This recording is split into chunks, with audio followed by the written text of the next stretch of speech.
اور کتنا خوبصورت قانون ہے، اذا سمعتم آیات اللہ یکفر بها ویستہزأ بها فلا تقعدوا معهم۔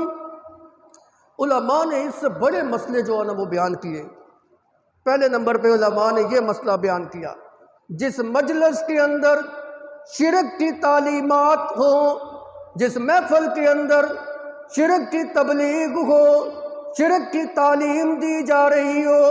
شرکیہ کلمات کہے جا رہے ہوں، شرک کے اوپر مبنی نعتیں پڑھی جا رہی ہوں، فلا تقعدوا معهم، وہاں پر بھی مت بیٹھو، وہاں پر بھی بیٹھنے کی اجازت جو ہے شریعت نہیں دیتی۔ یہ بھی تو مذاق ہی ہے نا شریعت کے ساتھ، کہ اللہ کے ساتھ کسی کو شریک کیا جائے، شرک کی تعلیم دی جائے، اور وہ بھی مساجد کے اندر۔ اور جو ان کی مجلسیں ہوتی ہیں اس میں ہوتا کیا ہے؟ تعلیم ہی یہاں سے شروع ہوتی ہے، نعرہ ہی یہاں سے لگتا ہے، علی مشکل کشا۔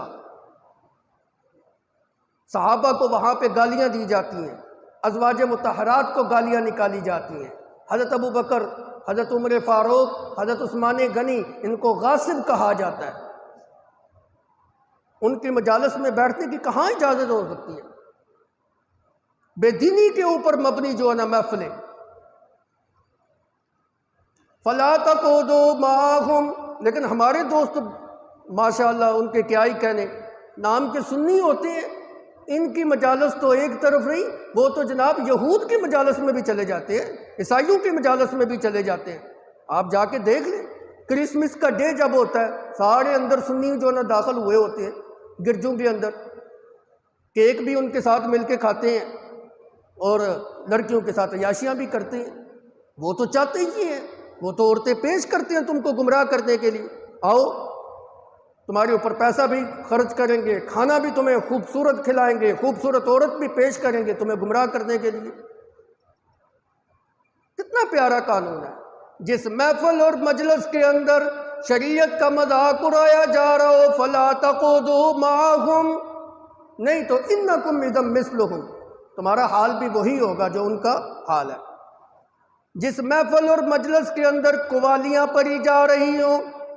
قوالیوں کے اندر کیا ہوتا ہے؟ میوزک ہوتا ہے، سرنگی ہوتی ہے، آلات سرنگی ہوتی ہے، اس میوزک کے ساتھ قوالیاں جو ہے نا وہ پڑھی جا رہی ہیں۔ اور قوالیوں کے اندر بعض اوقات ہم نے دیکھا کہ وہ قرآن کی آیات بھی پڑھتے ہیں، ذکر اذکار سبحان اللہ الحمدللہ اس طرح کے الفاظ بھی پڑھتے ہیں۔ کتنا ہی خوبصورت کلمات کیوں نہ پڑھے جا رہے ہوں، کتنے ہی اچھے کلمات کیوں نہیں ادا کیے جا رہے ہوں، جس وقت قرآن کی آیت کے ساتھ آلات سرنگی جو ہے نا وہ آ جائے، باجا گاجا آ جائے، میوزک آ جائے، تو ایسا کرنا تو حرام ہے۔ اللہ کے پیغمبر صلی اللہ علیہ وسلم تو آلات سرنگی کو توڑنے کے لیے آئے تھے، میوزک کو توڑنے کے لیے آئے تھے، ختم کرنے کے لیے آئے تھے۔ ہم ان محفلوں کے اندر جاتے ہیں جہاں پہ جو ہے نا باجے گاجے ہوتے ہیں، قوالیاں ہوتی ہیں، جس محفل کے اندر ڈانس ہو، جس محفل کے اندر ناچ گانا ہو، اللہ کا قرآن کیا کہتا ہے؟ یہ شعائر اسلام کا مذاق ہے نا۔ اذا سمعتم آیات اللہ یکفر بها ویستہزأ بها فلا تقعدوا معهم، وہاں پہ بیٹھنے کی بھی اجازت نہیں، وہاں سے اٹھ کے چلے جاؤ، کیونکہ ان کی مجلسوں کے اندر شریعت کے خلاف جو ہے نا وہ کام ہو رہا ہے۔ اور انبیاء کی توہین کرنا، اور صحابہ کی توہین کرنا، اور ازواج مطہرات کی توہین کرنا، جس مجلس کے اندر یہ ہو وہاں پر بھی بیٹھنے کی اجازت نہیں۔ جس طرح مساجد شعائر اللہ ہے، جس طرح بیت اللہ شعائر اللہ ہے، جس طرح صفا اور مروہ شعائر اللہ ہے، سب سے بڑا شعائر اللہ تو مومن ہے، جس کی عزت اور توقیر میرے نبی صلی اللہ علیہ وسلم نے بیت اللہ سے بھی زیادہ کی، اور مومنوں سے کے اندر بھی سب سے زیادہ اونچے اور مقام والے، مرتبے والے، شان والے، عظمت والے انبیاء کی ذات ہے۔ انبیاء کے بعد صحابہ کی ذات ہے، ازواج مطہرات کی ذات ہے، اہل بیت کی ذات ہے۔ جس وقت ان کی شان کے اندر گستاخانہ کلمات جس محفل اور مجلس کے اندر ہوں تو شاعر اللہ کی توہین ہے، دین کا مذاق اڑایا جا رہا ہے، وہاں پہ بیٹھنے کی کیسے اجازت ہو سکتی ہے؟ فلا تقعدوا معهم۔ اسی طرح ہمارے یہ جو بیاہ شادی کے موقع کے اوپر مہندی کی رسمیں ہیں، ڈول باجا ہے، ناچ گانا ہے، ڈانس پارٹیاں ہیں، رقص و سرور کی محفلیں ہیں، اس کے اندر کس طرح ہم جو نا شریک ہوتے ہیں۔ علماء نے یہ مسئلہ لکھا ہے کہ جس شادی اور بیاہ کے موقع کے اوپر میوزک ہو، بینڈ ہو، باجا ہو، ڈول ہو، آلات سرنگی ہو، اس محفل کے اندر کسی مومن کو زیب نہیں دیتا کہ اس مجلس کے اندر شرکت کرے، اور بالخصوص علماء کو، کیونکہ یہ مقتدا لوگ ہیں، ان کو دیکھ کے عوام نے مثالیں پکڑنی ہوتی ہیں۔ یہ علماء جو ہیں یہ عوام کے لیے مثال ہیں، شریعت نے ان کو تو قطعاً اجازت نہیں دی ایسے نکاح، حالانکہ نکاح جو ہے یہ مسنون ہے، سنت ہے نبی صلی اللہ علیہ وسلم کی، لیکن جس نکاح کی مجلس اور محفل کے اندر شریعت کے خلاف کام ہو رہا ہو، اس محفل کے اندر جانے کی بھی اجازت، اور جس محفل اور مجلس کے اندر قرآن مقدس کی آیات کی تحریف ہو رہی ہو، اس کا غلط معنی بیان کیا جا رہا ہو،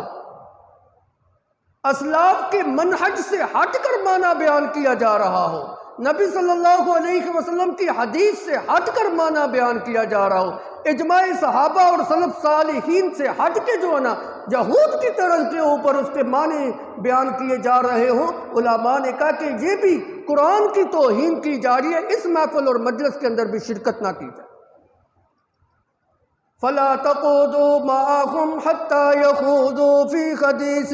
غَيْرِهِ۔ امام ابو بکر جساس رحمۃ اللہ علیہ احکام القرآن کے اندر یہ بات ذکر کرتی ہے، جس محفل اور مجلس کے اندر شریعت کے خلاف کام ہو رہا ہو، نہی عن المنکر کا تقاضا یہ ہے کہ انسان اس کو اپنے ہاتھ سے روکے۔ من رأى منكم منكرا فليغيره بيده فإن لم يستطع فبلسانه فإن لم يستطع فبقلبه وذلك أضعف الإيمان أو كما قال النبي صلی اللہ علیہ وسلم۔ سب سے اونچا ایمان تو یہ ہے کہ برائی کو تم ہاتھ سے روکو، اگر طاقت نہیں ہے زبان سے روکو، طاقت نہیں ہے تو کم سے کم دل کے اندر تو برا جانو۔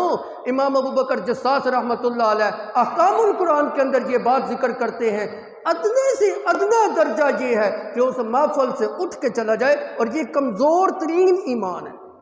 اعلیٰ درجہ یہ ہے کہ اس برائی کو اپنے ہاتھ سے روکے۔ اور جن محفلوں کے اندر شریعت کے خلاف، سنت کے خلاف، تیجا، ساتواں، دسواں، برسی، 40واں، چونکہ یہ بھی عمل شریعت کے مخالف ہے،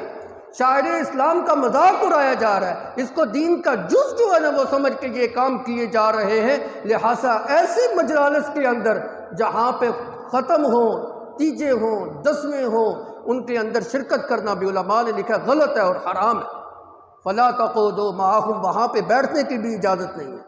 حَتَّى يَخُوضُوا فِي حَدِيثٍ غَيْرِهِ، ہاں وہ اس کام کو چھوڑ کر کسی اور کام کے اندر، اور باتوں کے اندر اگر مشغول ہو جاتے ہیں، پھر تم ان کی محفل اور مجلس کے اندر بیٹھ جاتے ہو۔ اِنَّكُمْ اِذًا مِثْلُهُمْ، اگر شوق کے ساتھ، ذوق کے ساتھ، دل کی خوشی کے ساتھ، دل کی رغبت کے ساتھ وہاں پہ بیٹھو گے، اِنَّكُمْ اِذًا مِثْلُهُمْ، تم بھی ان جیسے، جو حال ان کا ہوگا وہی حال تمہارا ہوگا، جو حکم ان کے اوپر لگے گا وہی حکم تمہارے اوپر لگے گا۔ میرے نبی صلی اللہ علیہ وسلم کا فرمان، من تشبہ بقوم فہو منہم، جس نے کسی قوم کے ساتھ مشابہت اختیار کی وہ اسی میں سے ہوگا۔ بے دینوں کی محفل کے اندر بیٹھو گے، بے دین بنو گے، مشرکین کی محفل کے اندر جاؤ گے، مشرک بنو گے، بدعتیوں کی محفل کے اندر جاؤ گے، بدعت کی طرف رغبت ہوگی، فاسقوں کی محفل کے اندر جاؤ گے، فاسق بنو گے، فاجروں کی محفل کے اندر جاؤ گے، فاجر بنو گے، گناہ گاروں کی مجلس کے اندر جاؤ گے، گناہ گار بنو گے، نیک لوگوں کی محفل کے اندر آؤ گے، نیک بنو گے، اچھے لوگوں کی صحبت کے اندر بیٹھو گے، اچھے لوگ بنو گے، برے کی صحبت میں بیٹھو گے برائی جو نہ آئے گی، اچھے آدمی کی صحبت میں بیٹھو گے تو اچھی جو نہ چھائی آئے گی۔ قال النبی صلی اللہ علیہ وسلم